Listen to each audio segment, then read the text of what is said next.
केजरीवाल को नोबेल पुरस्कार मिल सकता है। उनको नोबेल पुरस्कार मिल सकता है अगर उस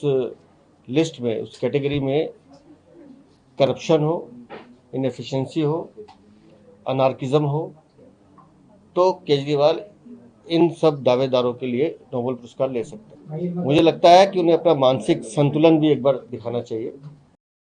दिल्ली के पूर्व मुख्यमंत्री और आम आदमी पार्टी के संयोजक अरविंद केजरीवाल ने हाल के ही दिनों में नोबेल पुरस्कार की मांग करी है दिल्ली सरकार से। और उन्होंने बताया कि दिल्ली में जब उनकी सरकार थी और इस दौरान उन्होंने दिल्ली की जनता के लिए जो काम किए हैं उसको लेकर के उनको नोबेल पुरस्कार देना चाहिए। और आपको बता दें कि इससे पहले अरविंद केजरीवाल ने दिल्ली जो सरकार में जो शामिल थे मनीष सिसोदिया और सत्येंद्र जैन के लिए भी भारत रत्न देने की बात कही थी, जिसके बाद अब ये नोबेल पुरस्कार का मामला है वो तूल पकड़ा हुआ है और भारतीय जनता पार्टी अब आम आदमी पार्टी के संयोजक अरविंद केजरीवाल को घेर रही है। जो दिल्ली प्रदेश अध्यक्ष है वीरेंद्र सचदेवा ने आज प्रेस वार्ता की और प्रेस वार्ता के दौरान उन्होंने अरविंद केजरीवाल तमाम आरोप लगाते हुए बताया कि अरविंद केजरीवाल जिस तरह से नोबेल पुरस्कार की मांग कर रहे हैं उनको नोबेल पुरस्कार देना चाहिए, महिलाओं का अपमान करने के लिए, जनता के साथ धोखाधड़ी करने के लिए, और वो तमाम शिक्षा के मुद्दों पर बड़ी बड़ी बातें करते थे, उनके लिए उनको नोबेल पुरस्कार देना चाहिए। इसके अलावा आपको बता दें कि इस प्रेस कॉन्फ्रेंस में CAQM को लेकर के भी बातचीत हुई, जिसमें उन्होंने बताया कि जिस तरह से दिल्ली सरकार ने हाल में ही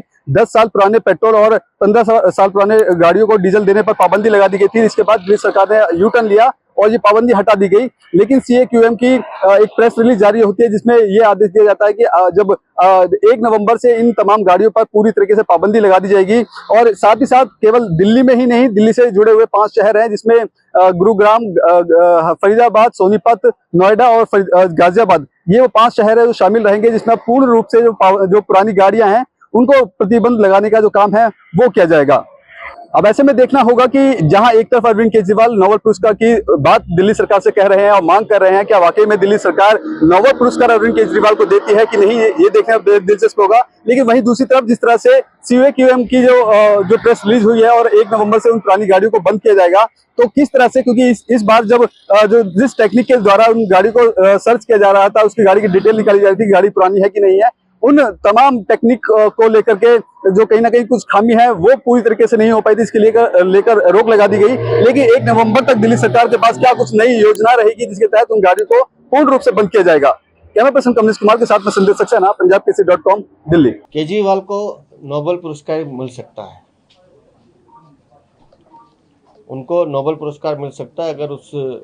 लिस्ट में, उस कैटेगरी में करप्शन हो, इनएफिशिएंसी हो, अनार्किज्म हो, तो केजरीवाल इन सब दावेदारों के लिए नोबेल पुरस्कार ले सकते हैं। मुझे लगता है कि उन्हें अपना मानसिक संतुलन भी एक बार दिखाना चाहिए। जिस व्यक्ति के ऊपर दर्जनों घोटाले दर्ज हों, जिस व्यक्ति ने दिल्ली को लूटने में कोई कसर नहीं छोड़ी हो, जिस व्यक्ति के कारनामों की वजह से जनता की अदालत ने उसे सजा सुनाई हो, जो सत्ता से उन्हें बेदखल किया, वो अगर आदमी नोबेल पुरस्कार की बात करता है तो मतलब आप सिर्फ उसको मुस्कुरा के सुन ही सकते हैं। जो आदमी शीशमहल घोटाला करता हो, जो आदमी एक्साइज घोटाला करता हो, जो आदमी अपने साधु के साथ मिलकर PWD का घोटाला करता हो, स्कूल का घोटाला करता हो, महिला की सुरक्षा पे पैनिक बटन का घोटाला करता हो, बेसहारा बहनों की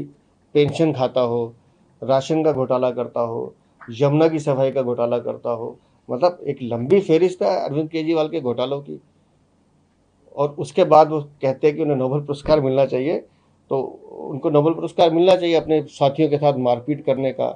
गणतंत्र दिवस पे धरना देने का, या उपराज्यपाल के घर में घुस के जिस तरह की बदतमीजी उन्होंने की, या महिला सांसद के साथ घर में बुला के मार पिटाई करने का। अगर ऐसे कामों के लिए नोबेल पुरस्कार मिलता है तो अरविंद केजरीवाल जी, आपको नोबेल पुरस्कार मिलना चाहिए।